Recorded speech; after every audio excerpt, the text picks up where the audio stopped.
बिस्मिल्लाहिर्रहमानिर्रहीम। बोलते कालम के साथ मैं अमर जहान। और चीन अब इस जंग में पूरी तरह से दाखिल हो चुका। कल मैंने आपको खबर दी थी कि 48वां बहरी बेड़ा जो है वो अपने हरमज़ की तरफ जा रहा है और अब चीन को नज़रअंदाज करना जो है मुश्किल हो जाएगा। उसके बाद मैंने एक ट्रीन ट्रॉन जो है इनका बग़ैर पायलट के बड़ा जहाज़ जो है उसके गिरने की खबर दी कि इसको किस तरह से इसके इलेक्ट्रॉनिक जो है वारफेयर के इस्तेमाल करते हुए इसके तमाम रडार्स को जैम किया गया और इसके इंजन को जैम किया गया और ये गुम हो गया और आज तक अमेरिका को नहीं मिला है कि यह कहाँ गया। समंदर में गिरा।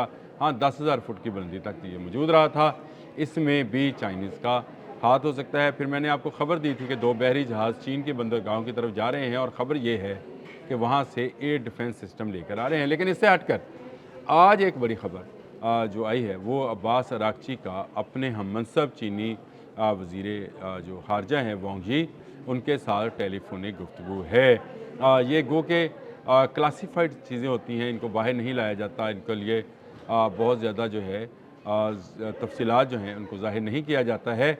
लेकिन जितनी चीज़ बाहर आई है उसमें ये बात वाज़िया की गई है कि अब्बास अरागची ने आपना हरमुज़ को लेकर डिस्कशन की है वांग यी के साथ।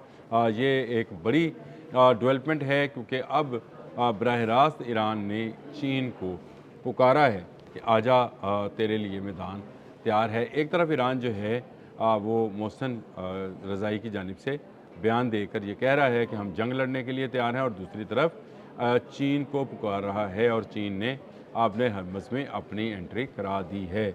और इस एंट्री के बाद शायद अमेरिका के लिए मुश्किलात जो हैं मज़ीद बढ़ जाएंगी अगर ये जंग बंद ना हुई मुस्तकिल तौर पर। अभी तो जंग में वक्फ़ा है। अगर ये 2 हफ़्तों का वक्फ़ा जब 21 को ख़त्म होगा उसके बाद जंग ख़त्म ना हुई तो उससे मज़ीद जो है नुकसानात अमेरिका और इसराइल के होंगे क्योंकि अब चीन भी इसमें पूरी तरह से इन्वॉल्व है। अब्बास अरागची का वांग यी को फ़ोन और उनका ईरान को कहना कि वो उनके साथ खड़े हैं, उनका असूली मौक़िफ़ के साथ खड़े हैं और इस बात पर खड़े हैं कि ईरान पर जंग मुसल्लत की गई है। ईरान किसी के मुल्क पर कब्ज़ा करने के लिए नहीं गया और उसको उस पर मुख्तलिफ बहाने जो हैं वो तराशे गए, कभी रजीम चेंज के, कभी एहतजाज के, कभी मिसाइल टेक्नोलॉजी के और कभी न्यूक्लियर वारहेड्स के। इन तमाम बहानों के बावजूद ईरान डटा रहा और उसने मुँह तोड़ जवाब दिया है जिस पर वांग यी जो हैं उन्होंने इलाके में मौजूद जो कशीदगी है मशरक़ वस्ती में उसमें अपना किरदार अदा करने की यकीन दहानी कराई है। और आपने हरमज़ में अमेरिका की जो कार्डन ऑफ किया है या उसको घेरे में या खसार में लिया है उसकी भी मजम्मत की है। अब ये देखें कल मैंने ये ख़बर दी थी, आज अब्बास अरागची के चीनी हम मनसब वांग यी को टेलीफोन आने पर तबादला ख्याल से ये बात साबित हो गई कि चीन बराह रास्त अब इस जंग में मुलव्वस हुआ चाहता है। अगर चीन मुलव्वस हुआ तो ये जंग बंद हो जाएगी। जंग में मुलव्वस होने का मतलब हरगिज़ ये नहीं है कि जंग मज़ीद बढ़ जाएगी। इसका मतलब ये होगा कि अमेरिका मज़ीद 1 कदम या 2 कदम पीछे हट जाएगा और वो जो आबी गुज़रगाह बिल्कुल बंद है उस पर भी जो है वो उसका ख़ात्मा हो जाएगा। कल एक ख़बर ये थी कि एक ईरानी जो ताजर हैं उनके ऊपर कुछ पाबंदियाँ आयद की गई हैं और कहा गया है कि वो तेल जो है वो तेल की पैदावार जो है उसका बड़ा हिस्सा जो है वो चीन की मदद से करते थे। फिर जो अमेरिकन सेक्रेटरी हैं कैरोलिन लेवेंट उसकी मीडिया कॉन्फ्रेंस के अंदर वो जो तर्जमान है वाइट हाउस की उसकी के अंदर भी एक जो सेक्रेटरी ख़जाना है उन्होंने कहा कि जी हम पाबंदियाँ आयद कर देंगे क्योंकि हमें ऐसा तासर मिला है कि चीन के 2 बैंक जो हैं वो इस तरह की मनी लॉन्ड्रिंग यानी गैर कानूनी चीन के साथ ख़रीदारी में मुलव्वस हैं। ये ख़बर जो है इस हवाले से अहम है कि चीन पर बराह रास्त अमेरिका ने ऐसे वक्त में इल्ज़ाम लगाया है जब रशियन वज़ीर ख़ारजा चीन के दौरे पर हैं और व्लादिमीर पुतिन के दौरे चीन की तफसीलात तय कर रहे हैं। उन्होंने शी जिनसे कल मुलाकात भी की है और ऐसे में जो है ये इल्ज़ाम आयद किया जा रहा है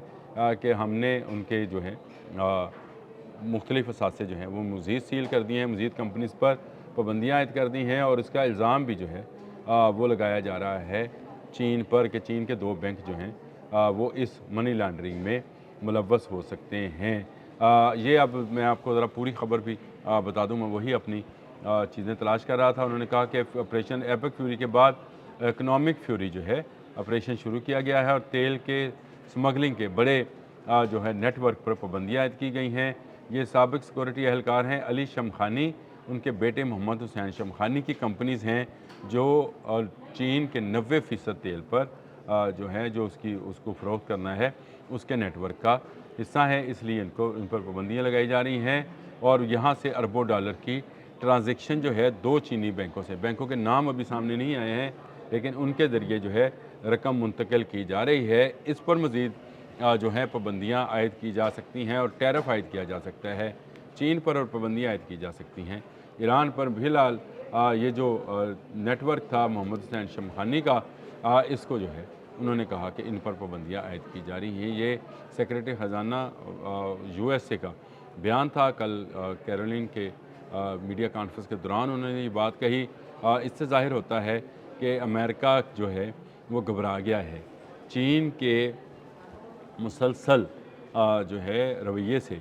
अमेरिका घबरा गया है, इसीलिए डोनाल्ड ट्रंप ने कल ही के दिन ये बयान दिया कि अगर वो चीन जाएंगे, अगले माह उनका दौरा मुतवक्का है, तो वो चीन जाएंगे तो शी जिन उनको गले से लगा लेंगे, यानी उनके साथ जो है बरादराना तल्लुकात जो हैं वो कायम कर लेंगे। लेकिन याद रखें, आप उसके शारक पे हाथ रख के, अंगूठा रख के उसको दबाने की कोशिश करेंगे, उसका सांस, उसकी एनर्जी के 90% जो ज़हायर हैं वो ईरान से आते हैं, उसको रोकने की कोशिश करेंगे तो चीन आपसे हाथ नहीं मिलाएगा, 2-2 हाथ करेगा।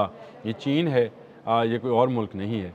चीन को समझ है कि उसके लिए आबने हरमज़ और वहाँ से चीन की तिजारत कितनी अहम है। और मैं ये हमेशा कहता रहा हूँ कि 2 ममालिक की लाइफलाइन ईरान है, चीन और रशिया।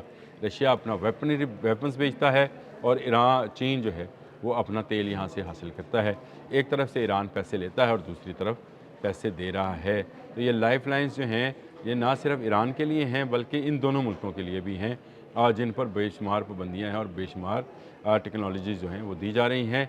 अब ये जो एयर डिफेंस टेक्नोलॉजी की बात है, जब मैं अदील साहब के साथ बात करूँगा तो मैं आपको बताऊँगा कि वो कौन सी एयर डिफेंस टेक्नोलॉजी है जो ईरान हासिल कर सकता है। इस अमन के दिनों में ये पहुँच भी पाएगी कि नहीं पहुँच पाएगी, क्या ये हासिल कर ली गई हैं, ख़बर बाद में जारी की गई है, क्या हुआ क्या नहीं हुआ, इस पर मेरी तहकीक जो है वो जारी है। लेकिन मैं जब अदील साहब के साथ एक व्लॉग करूँगा उसमें मैं चाहता हूँ कि इस बात को ज़्यादा खोल कर बयान किया जाए कि किस तरह से जो है चीन अब आबने हरमज़ में अमेरिका के सामने आ गया है। कल मैंने आपको आबने मलाका के बारे में बताया था कि वहाँ पर भी चीन जो है उसको पता है कि जितनी देर आबने हरमज़ में इसको मसरूफ़ रखा जाएगा, ये आबने मलाका की जानिब नहीं देखेगा। इसको मसरूफ़ रखना, डैमेज करना, मुआशी तौर पर बहाल करना चीन का पहला टारगेट है। इसके लिए उसको चाहे गल्फ़ स्टेट्स को इस्तेमाल करना पड़े, चाहे इस जंग को तूल देना पड़े, जो कि ईरान का भी मुतमा नज़र है कि इस जंग को मज़ीद तूल दिया जाए ताकि अमेरिका इकनॉमिकली जो है, जो इकनॉमिक फ्यूरी की कल बात हुई है ना, मैं उस हवाले से बात कर रहा हूँ कि उस पर जितना प्रेशर है और किसी पर नहीं है। तेल की कीमतें अमेरिका में भी ऊपर चली गई। दुनिया में सबसे ज़्यादा तेल रखने वाले मुल्क में अगर तेल की कीमतें ऊपर गई हैं तो इससे अंदाज़ा कर सकते हैं कि वहाँ पर महंगाई की सतह में इजाफ़ा होगा। हर आने वाले दिन के साथ अगर सुलह नहीं होती है और जंग को तूल दिया जाता है जिसमें अब चीन भी दाखिल है, तो फिर इसका मतलब ये है कि ये किसी मौके पर आलमी जंग में तब्दील हो सकती है। और मैं आलमी जंग के हवाले से अपना नुक्ता नज़र बयान कर चुका हूँ कि दूसरी जंग अज़ीम एटमी धमाके जो कि जापान में किए गए थे नागासाकी और हिरोशिमा में, उसके बाद बंद हो गई थी। यहाँ पर तीसरी आलमी जंग किसी एटमी धमाके से शुरू होगी। तब तक के लिए इतना ही। अल्लाह हाफ़िज़।